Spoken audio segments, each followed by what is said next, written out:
Hello friends, welcome to crazy G K trick. तो दोस्तों, आज के वीडियो लेक्चर में जो हमारी 10 क्वेश्चन सीरीज चल रही है इंडियन ज्योग्राफी को, इसको हम आगे बढ़ाएंगे और आज के वीडियो लेक्चर में हम बात करेंगे गंगा रिवर सिस्टम या फिर गंगा नदी तंत्र के बारे में डिस्कस करेंगे। ठीक है। यदि बात करें गंगा नदी की, तो गंगा नदी की तो काफ़ी महत्वपूर्ण नदी है और इससे एग्जाम में काफ़ी ज़्यादा क्वेश्चन आते हैं।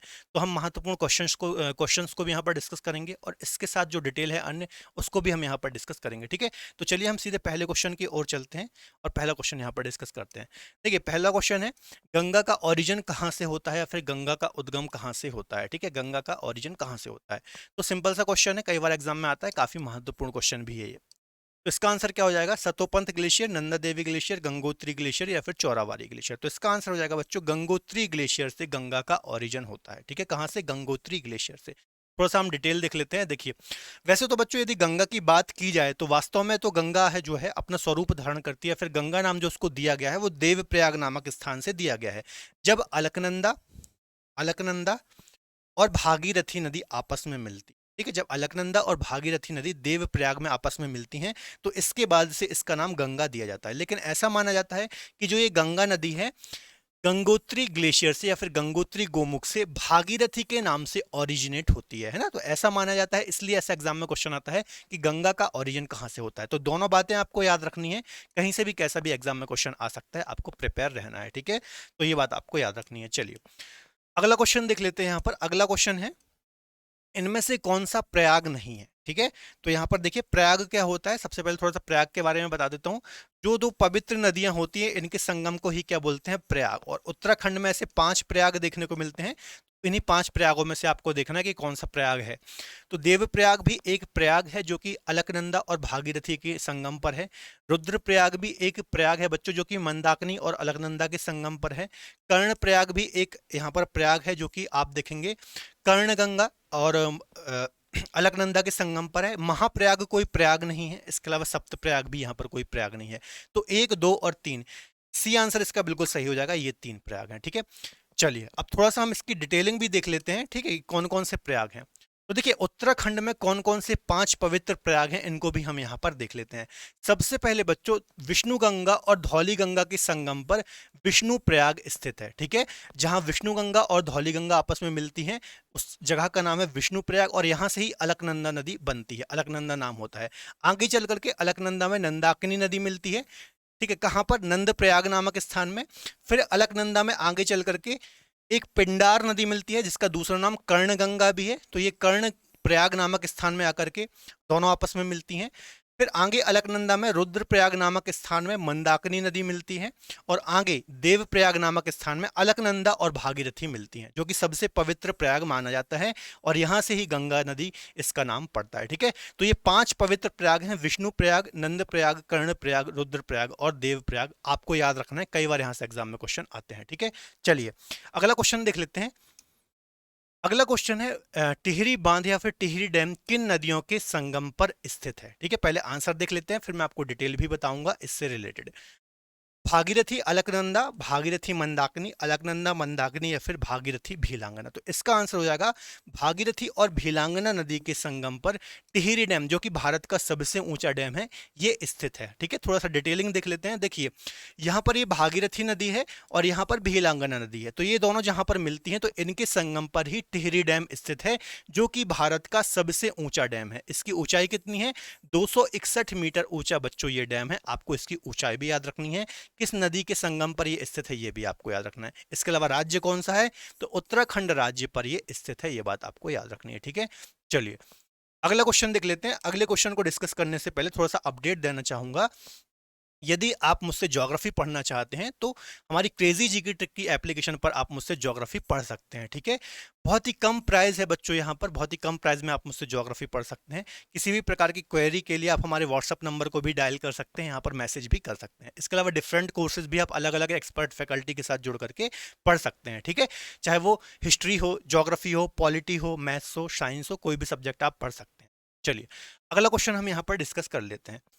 अगला क्वेश्चन है, गंगा की इनमें से किस नदी का उद्गम मैदान से होता है। ठीक है। मैदानी क्षेत्र से होता है। रामगंगा, गोमती, कोसी या फिर गंडक। तो इसका आंसर हो जाएगा बी।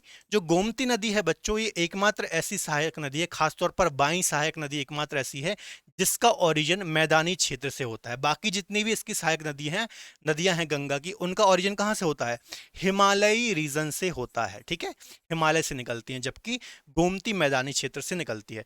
थोड़ा सा इस मैप में आप देखिए, आपको और अच्छे से क्लैरिटी आ जाएगी। यहाँ पर देखिए, ये है ना, फुलहर झील के पास से ये निकलती है गोमती नदी उत्तर प्रदेश से, और कैथी गाजीपुर के पास आकर के उत्तर प्रदेश में ये किससे मिलती है? ये गंगा से मिलती है। तो ये बात भी आपको याद रखना है, ठीक है। एकमात्र ऐसी सहायक नदी है बच्चों, देखिए ये जितनी भी आपको ये नदियां दिख रही हैं, ये बाई सहायक नदियां हैं, और नीचे वाली इनकी दाई या फिर राइट सहायक नदियां हैं, ठीक है। तो एकमात्र इन नदियों में सहायक नदियां हैं, ऊपर वाली नदियों में, जो कि मैदानी क्षेत्र से प्रवाहित होती है। तो ये बात आपको याद रखनी है, ठीक है। चलिए अगला क्वेश्चन हम यहाँ पर देख लेते हैं। इनमें से कौन सी नदी गंगा की वितरिका है ना, या फिर डिस्ट्रीब्यूटरी है? क्या बोलते हैं वितरिका को? डिस्ट्रीब्यूटरी है। हुगली, पद्मा, जमुना या फिर यमुना। तो इसका आंसर क्या हो जाएगा? इसका आंसर हो जाएगा बच्चों, जो हुगली नदी है ये गंगा की वितरिका है। देखिए दो चीजें होती हैं, एक तो होती है सहायक नदी, जैसे मान लीजिए ये कोई मेन नदी है, ठीक है, ये इसमें कुछ नदियां आकर के मिल रही हैं इस प्रकार से, ये तो इनको हम क्या बोलते हैं? इनको हम बोलते हैं सहायक नदियां, सहायक नदी या फिर ट्रिब्यूटरी बोलते हैं इसको हम, ठीक है। और ये मान लीजिए एक मेन नदी है और इससे कोई दूसरी नदी का ओरिजिन हो गया इस प्रकार से, तो इसको हम क्या बोलेंगे? इसको हम बोलेंगे वितरिका। इसको हम बोलते हैं वितरिका या फिर डिस्ट्रीब्यूटरी। तो जो हुगली है ये गंगा की वितरिका है, ये बात आपको याद रखनी है। और कहां से निकलती है ये? देखिए यहां से, देखिए पश्चिम बंगाल के पास से ये दो धाराओं में बढ़ जाती है। एक तो यहाँ पर चली जाती है बांग्लादेश, जिसको हम पद्मा बोलते हैं, और यहाँ से एक और धारा आ जाती है पश्चिम बंगाल में, जिसको हम हुगली बोलते हैं, ठीक है। और यहाँ पर है इन जहाँ से ये दो नदियाँ सेपरेट होती हैं, यहाँ पर ही एक बैराज बनाया गया है, एक डैम बनाया गया है, जिसको हम बोलते हैं फरक्का बैराज, ठीक है। तो देखिए फरक्का बैराज क्यों बनाया गया है? ताकि ये हुगली नदी जो है ना बच्चों, इसके किनारे एक कोलकाता शहर भी है और कोलकाता बंदरगाह भी है, ठीक है। तो इसमें कभी जल की कमी ना हो, इस कारण से यहाँ पर फरक्का बैराज बनाया गया है, ताकि इसके जल को, गंगा के जल को इसमें छोड़ा जा सके। तो ये बात आपको याद रखनी है। चलिए अगला क्वेश्चन हम यहाँ पर डिस्कस कर लेते हैं। अगला क्वेश्चन है यहाँ पर, इनमें से कौन सी गंगा की बाई सहायक नदी है? ठीक है, यहाँ से भी कई क्वेश्चन आते हैं कि कौन सी बाई सहायक नदी है या फिर कौन सी दाई सहायक नदी है। तो इसका हम आंसर देख लेते हैं। यमुना, रामगंगा, कोशी और सोन। सबसे पहले मैं आपको बता देता हूँ बाएं और दाएं क्या होता है, या फिर राइट और लेफ्ट क्या होता है। देखिए जैसे गंगा इस प्रकार से प्रवाहित होती है, इस प्रकार से, है ना, तो इस प्रकार से बह रही है, जैसे मैं खड़ा हूं तो इस साइड की जो नदियां होंगी, है ना, इस साइड वाली, तो ये होंगी बाई सहायक नदियां, ये होंगी बाई, है ना, ये इसका बायां है, ये होगी बाई, या फिर इसको हम बोलते हैं लेफ्ट, है ना। और नीचे वाली जो होंगी ये कौन सी होंगी? ये होंगी दाई सहायक नदियां, या फिर होंगी ये राइट, है ना, ये होंगी राइट। तो ये बात आपको याद रखनी है।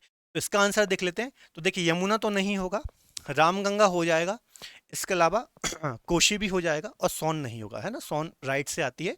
तो 2 और 3, इसका सही आंसर हो जाएगा बी, ठीक है। थोड़ा सा मैं आपको यहाँ पर मैप में भी दिखा देता हूँ। देखिए गंगा की, अब देखिए यहाँ मैप में आप देख लीजिए कि गंगा की बाईं सहायक नदियां कौन सी हैं और दाईं सहायक नदियां कौन सी हैं। तो रामगंगा, गोमती, शारदा, घाघरा, गंडक, इसके अलावा कोशी, ये जितनी भी नदियां ऊपर आपको दिख रही हैं, ये कौन सी सहायक नदियां हैं? ये बाईं सहायक नदियां हैं, या फिर बोलेंगे लेफ्ट ट्रिब्यूटरीज हैं। जबकि नीचे से जो नदियां आती हुई दिखाई दे रही हैं, जैसे यमुना आई, है ना, इसके अलावा सोन आई, ठीक है, और इसके अलावा कुछ यमुना के भी सहायक नदियां हैं, इस प्रकार से केन, वेतवा, तो ये कौन सी? ये हो जाएंगी राइट, है ना, राइट ट्रिब्यूटरीज, या फिर दाईं सहायक नदियां इनको हम बोलेंगे। तो ये आपको विशेष तौर पर याद रखनी है, ठीक है। चलिए अगला क्वेश्चन हम यहाँ पर डिस्कस कर लेते हैं।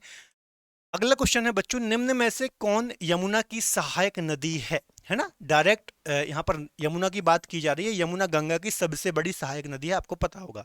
तो यमुना की सहायक नदी आपको बताना है। सोन, ठीक है, तो सोन तो बच्चों गंगा की है, तो ये तो नहीं होगा, है ना। चंबल बिल्कुल सही हो जाएगा। चंबल जो है बच्चों यमुना की सबसे बड़ी सहायक नदी है, मध्य प्रदेश रीजन से इसका ओरिजिन होता है। इसके अलावा बेतवा, तो यहाँ पर बेतवा भी सही हो जाएगा, क्योंकि बेतवा भी किसकी है? यमुना की सहायक नदी है, मध्य प्रदेश रीजन से ही इसका ओरिजिन होता है। कोशी की यदि आप बात करेंगे तो कोशी ये भी नहीं होगा, ठीक है। इसके अलावा केन भी यहाँ पर सही हो जाएगा, ठीक है।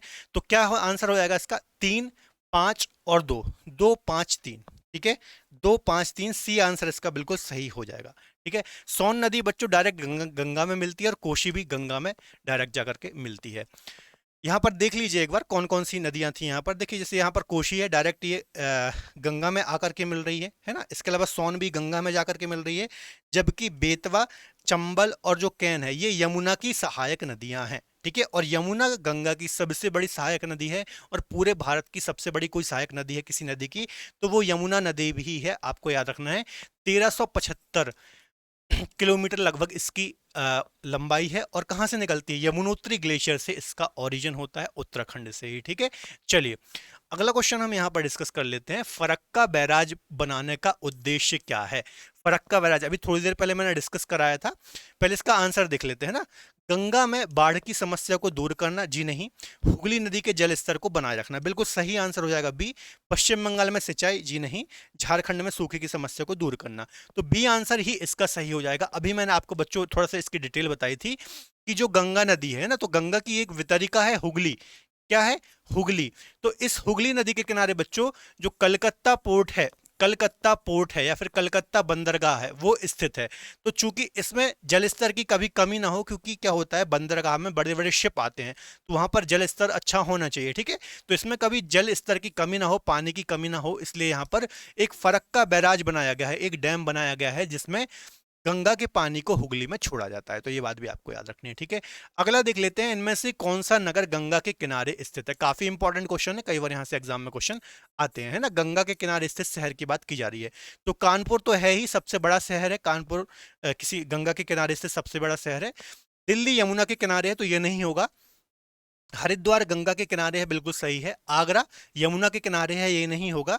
और पटना भी किसके किनारे स्थित है? पटना भी बच्चों गंगा के ही किनारे स्थित है। तो 1, 3 और 5, 1, 3 और 5 सही आंसर इसका हो जाएगा, डी आंसर, है ना। डी आंसर इसका सही हो जाएगा। ठीक है, तो ये बात आपको याद रखना है, जबकि आगरा और दिल्ली जो है बच्चों ये किसके? यमुना के किनारे स्थित हैं, ये आपको याद रखना है। ठीक है, चलिए अगला क्वेश्चन देख लेते हैं। गंगा को राष्ट्रीय नदी कब घोषित किया गया है? नेशनल रिवर कब घोषित किया गया? ठीक है, तो इसका आंसर हो जाएगा ए आंसर ही इसका सही है।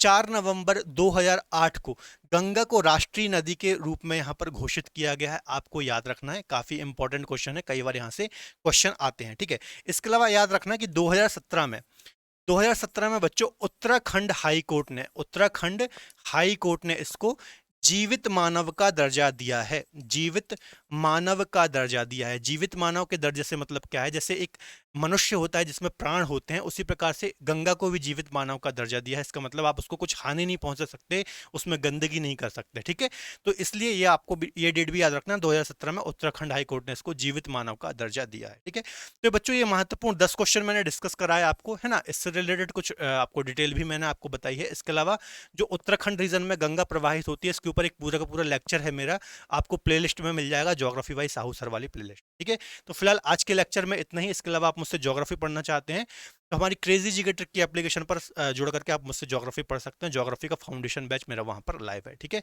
चलिए तो मिलेंगे अगले बेहतर लेक्चर में। यदि आपको आज का वीडियो लेक्चर पसंद आए तो प्लीज़ वीडियो को लाइक करें, इसके अलावा अपने दोस्तों के साथ शेयर जरूर करें। तब तक अपना ख्याल रखें और पढ़ते रहें। जय हिंद।